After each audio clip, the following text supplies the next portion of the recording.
I'm going to share with you a presentation on who's behind the information, analyzing online sources. These materials come from the Stanford History Education Group, more commonly known as SHEG, and it is part of their series on civic online reasoning, which is helping students become better online consumers and thinking about what it is that they're seeing online. So this is a presentation that I'm going to lead us through. Of course, you will not be able to have participation at this point, but you'll be able to see the resources in use and the thinking behind them. So we would start out here with a poll asking, how confident do you feel that you can determine whether a source found online or in social media is credible? And by credible, we mean whether it's true or not, whether you should believe it. So you might think, on the one hand, I got this, no one's fooling me. I check my sources before promoting or refuting, meaning, saying that they're untrue of the ideas that I read. Or maybe you think it's B here. When I see posts that are different from my ideas, I will sometimes check to see if they are true. Or maybe you're at C. I've seen stories that I know are true or false, so I don't need to check them. If I don't know whether they're true or false, I just ignore them. Or you might be here at D. How do you check sources that are online? You can check to see if social media posts are real. This is totally new to me. So wherever you are on this spectrum, this is what we're discussing tonight.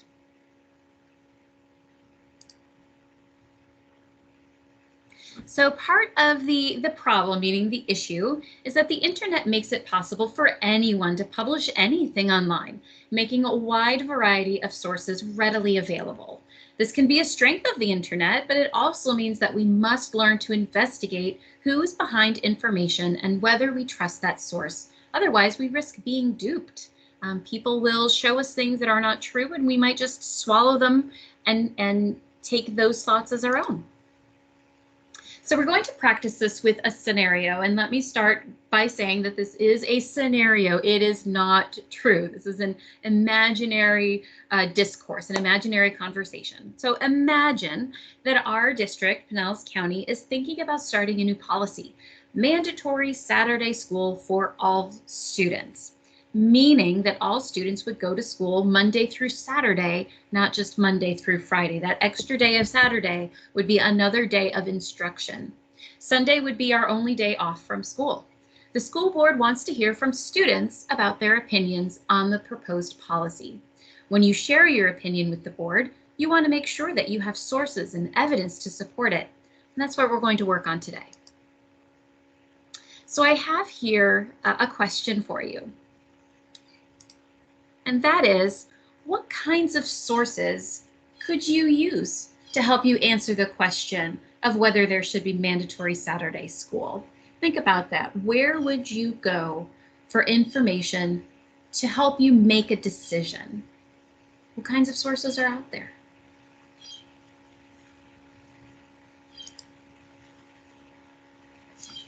We can categorize sources in a couple different ways, but here are two. We have sources that we predominantly just call authoritative, which by that we mean you can generally consider them to be truthful.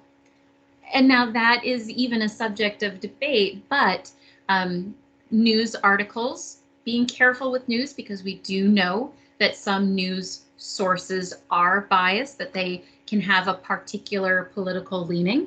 And even within a newspaper that you may feel is not biased, they usually have places where readers can submit articles called opinion pieces, which would be opinion found in a newspaper. So even within something like a news organization that you consider to be unbiased, you might still find pieces in there that are opinion pieces. And then there's, of course, also advertisements. And sometimes those advertisements are put in and seem to be promoting a particular idea or way of thinking. So even with some authoritative sources, you still need to do some checking. And the same goes for research studies. Research studies are usually done by people that are experts in whatever field they happen to be researching. And they go out and they gather information, they gather data, and they write reports. But there are research institutes that's their whole reason for being, is to do research and publish their findings. But they can have political leanings as well. And so I'm not trying to tell you that there's nothing that's authoritative, but I'm just trying to also show you that even within authoritative sources, you still can find bias. But there's also personal and anecdotal sources. And anecdotal just means it's something that comes across in life, and it's something that you happen to see or know about, but you couldn't really know for certain that it's a statement of fact. And these kinds of personal sources could be surveys and interviews, or could be in those surveys or interviews could be conducted of the parents, of students, of teachers, of community members. Or you could also look to other districts that have tried the same idea and see what has happened there, if the people there are happy with those decisions, if it has actually led to increased student success. So here I have 3 pretend sources that you might find online for this particular issue. Source A is called From the Project for More Learning. It's an organization that advocates for extended learning time. And the following tweets appear on their Twitter page. I'm just going to scroll down so you can take a look at it. I'm just going to pause while I'm giving you time to read it.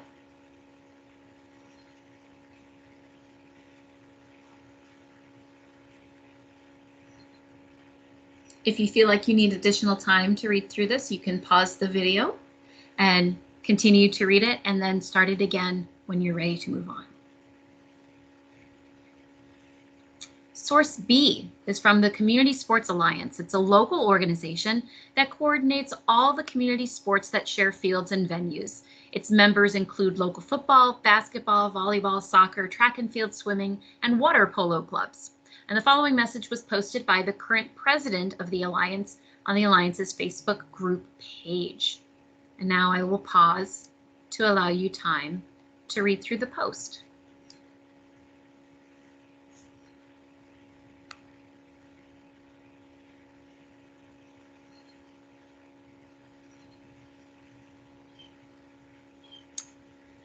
And again, if you would like more time to look at this, you can pause the video now. Document C, or source C, is from Dr. Turner, who's a professor of education at a local university, and she posted the following on her personal blog.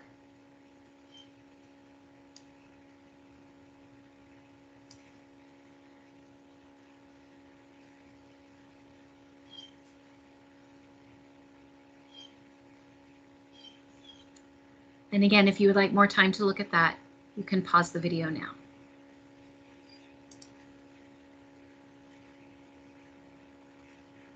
All right, so I want you to think about one of the sources. Just pick one of the 3 that's going to be your focus. And I want you to think, what argument does that source make about Saturday school? And if you want to go back in the video and look at the source again, you can do that. What argument does your source make about Saturday school? What qualifications or expertise does your source have on the topic of Saturday school? Why might your source want to make this argument about Saturday school? Remember that there could be multiple motivations. And overall, how much do you trust the source about whether there should be mandatory Saturday school? Just think about these questions, and I will pause, or you can pause the video if you'd like to think about them some more.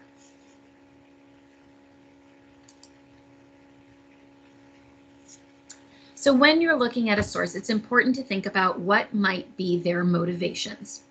So possible motivations behind sources could be making money, could be creating change, could be entertainment, it could be expressing an opinion, or it could be building awareness.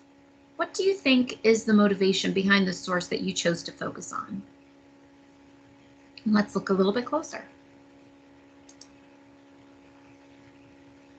So in source A, which was the Project for More Learning, it's important to recognize that you don't know anything about this organization, but if you happen to notice to the left of the post in the grayed out area, meaning that it was sort of in the background of that web page, you can see that they are funded by the National School Lunch Providers Association. So their potential motivation could be profit. If schools have an additional day of learning, that means they would have an additional day of serving lunches. That means profit for the National School Lunch Providers Association.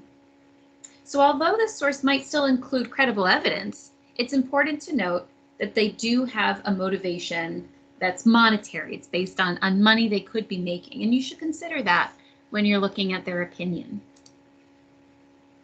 Source B came from the director of the Sports Alliance, and so he has a stake in this debate as well. He's not an outsider looking in. He's a member of the community that would be impacted by this decision. It would be harder when it's time to schedule games for him to be able to do that if there's now going to be school on Saturdays. But that is a legitimate point, that not only is he being affected by this and the work that he's doing, but all of the students that are involved in these extracurricular activities are going to be impacted by that decision. And as a school district, we know the importance of extracurricular activities on the development of children. So when we're making those kinds of decisions, we're also trying to think about the entirety of a student's education, not just the learning of our subject areas, but their life education and their personal growth and development. That has to be part of the conversation. So this is a legitimate point. So this author is in a position of authority to make claims because he is part of the community and will be affected by a decision of this nature. And he sticks to that. He doesn't make other claims. He doesn't try to bring in other arguments. He solely focuses on what his experience, how his experiences would be if this policy was enacted. And then finally, source C came from a professor of education at a local university. So you would think, oh, this is an expert in education. However, we don't know if this person is an expert on Saturday school. Perhaps this professor's focus is on an area of education. Maybe it's growing our administrators. Maybe this professor works with teachers that are advancing their degrees to become school administrators. So they have an understanding, of course, of this topic, but are they an expert on this particular subject?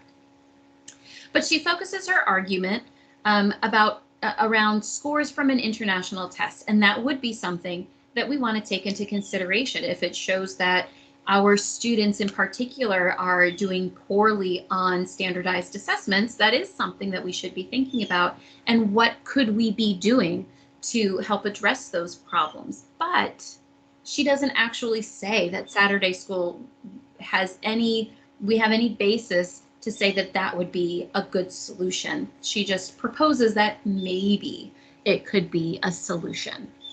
So all three of these sources have a stake in what's happening, although you could say Dr. Turner here does not have a stake in the decision, but she is an expert in the fields of education.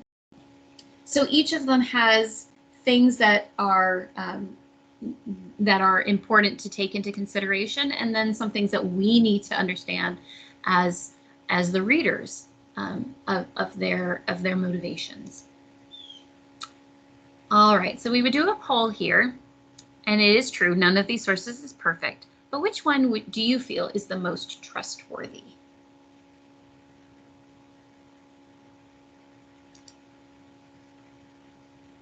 Okay. And finally, I ask you to think, what additional sources might you trust more? Who out there in our community or in our country might you want to hear from on this topic to be able to make your decision on whether this is a good policy or not?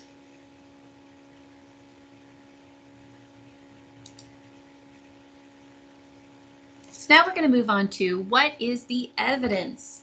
When analyzing online sources, it's important to understand what they're basing their arguments on. If they say they are in support or if they are against the policy, what are they basing their opinion on? What evidence do they have? Because when you go before the school board, you want to base your decision on evidence. So if we want to include more data or evidence in our presentation, what are different kinds of evidence you could use? What kinds of sources, what sources would have data, would have actual pieces of evidence that you could use in your argument?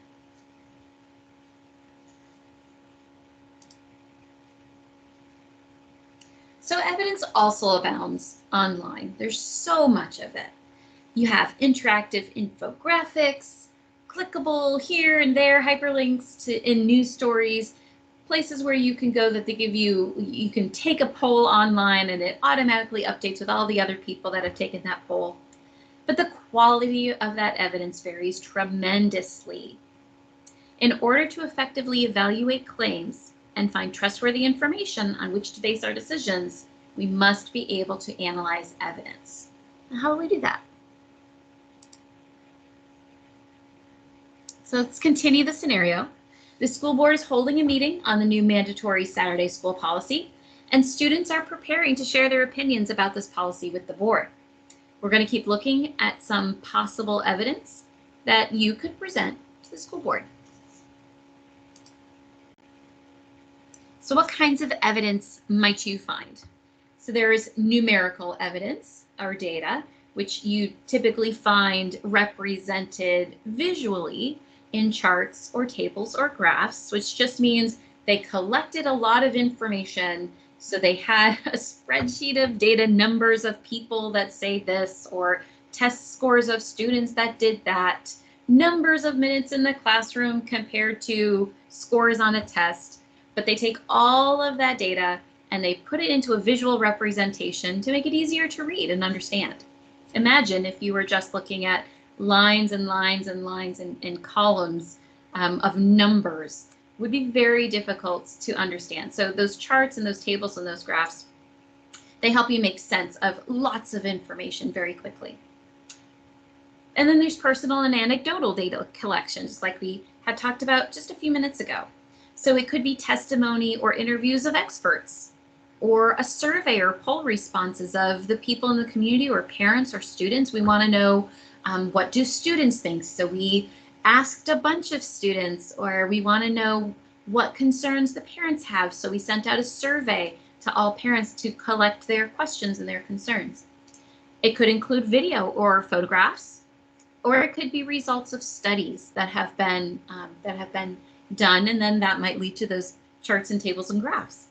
Or it could be an analogy to a similar situation. So if there's another district out there that did additional time in learning, maybe it wasn't on a Saturday, maybe it was more minutes on the school day, just making the school day longer. Did that have any effect on student success, or what kinds of effect did that have? That would be analogy to a similar situation. Okay, so now we have 3 more sources, and these sources are going to provide us with potential evidence.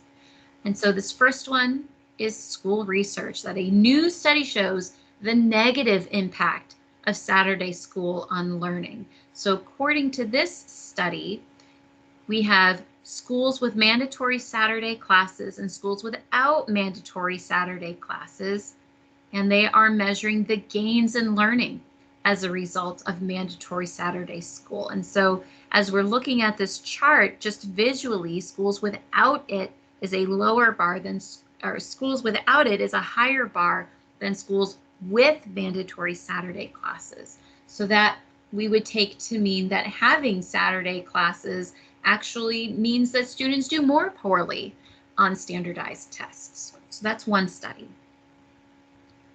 And then we have source E, which would be something like a Twitter post. And this is Parents for Saturday School. So we would assume that these are parents that say that Saturday school is a good decision. And what they post are 2 pictures. And this is what they say about them. Which one would you choose? Kids happy and learning, the top picture, or bored and forgetting, which looks like the bottom picture. If you're against Saturday school, you're choosing bored and forgetting. And they have a couple of hashtags. And then source F is a Facebook post from an individual. And I will let you read through that on your own. It's a little bit longer.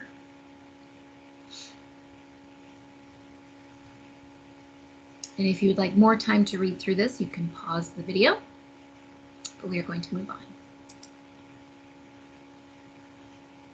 Same situation as last time. I have a couple of questions for you to think about. Pick one source from those three to focus on, and you can go back in the video to see that source again. But then to think about these questions. Where is the source from? Based on that, how much do you trust the source? What argument does the source make? Is it for or against? And then what evidence do they use to support their argument? And what are the strengths of the evidence provided? Is their evidence strong? What are the weaknesses of the evidence? And finally, how convincing do you find the evidence? Try to set aside your opinion about Saturday school and just focus on the evidence.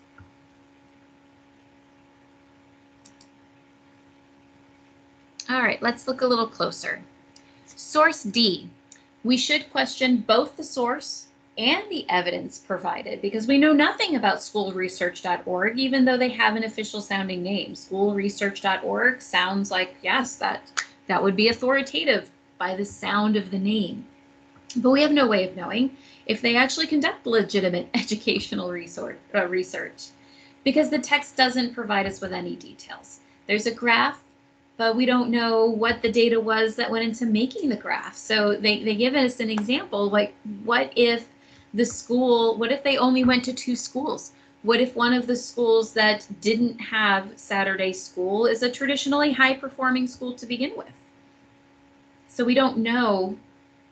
Here's another example. Let's say I go to a school of performing arts and I ask the students there about the importance of art education to students today. Well, if I'm at a school of performing arts where students chose to go there because they truly believe and enjoy studying the arts in school, I'm going to get a research study that shows that students say that having arts education is one of the most important things that can be done in a school setting. So it really is all about how did you go about collecting your data? And we just don't know here because that's not published. So we can't accept their claims as being true. And source E, there's no evidence. Actually, there's just 2 pictures and parents that say if your kids are in school on Saturday, they're going to look like the kids in the top picture. And if you vote against Saturday school, your kids are going to look like the kid in the bottom picture. Well, I can tell you right now, I have a teenage boy at home and he would not look like the top picture if he was in Saturday school every Saturday. And if he were at home and he were doing something with the television, he probably wouldn't look that bored unless it was because I'm forcing him to watch something that he doesn't want to watch. So just basing your evidence on pictures that you have no idea of the context of that picture, just because the person says that that would be what we would see in classrooms, that's not evidence. And source F is from an individual. We don't know anything about the individual. But the individual, Kayla Silver, does reference a national organization, the National Center for Time and Learning, but we don't know anything about that organization either. And so we would want to do more research into that organization before we just decided that their evidence is evidence that we would support or that we would think is authoritative.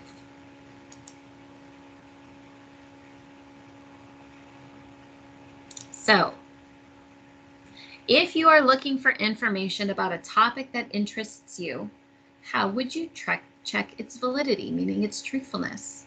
So let's say that you do look up national learning, what was the name of it, from the last source. Let's say you look them up. How do you know if they are truthful in their claims?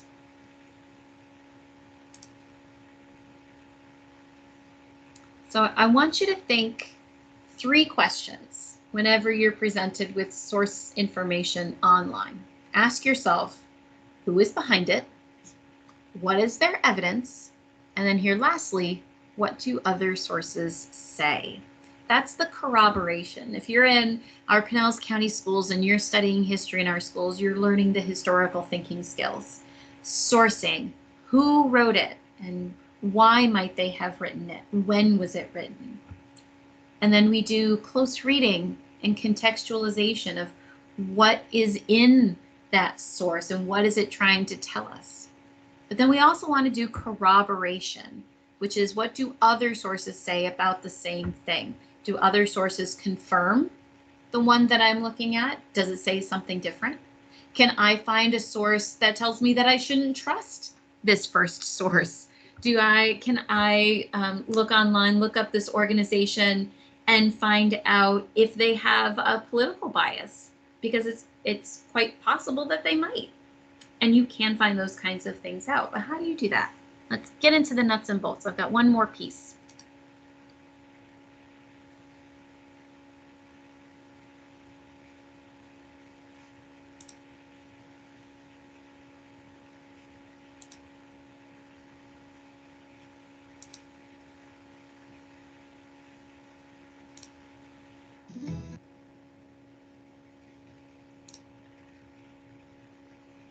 And it's going to load.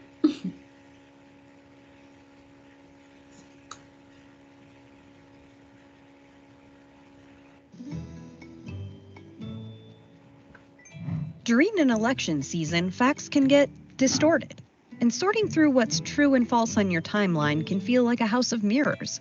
But before you let a post impact your vote, try fact-checking it using something Stanford History Education Group calls lateral reading.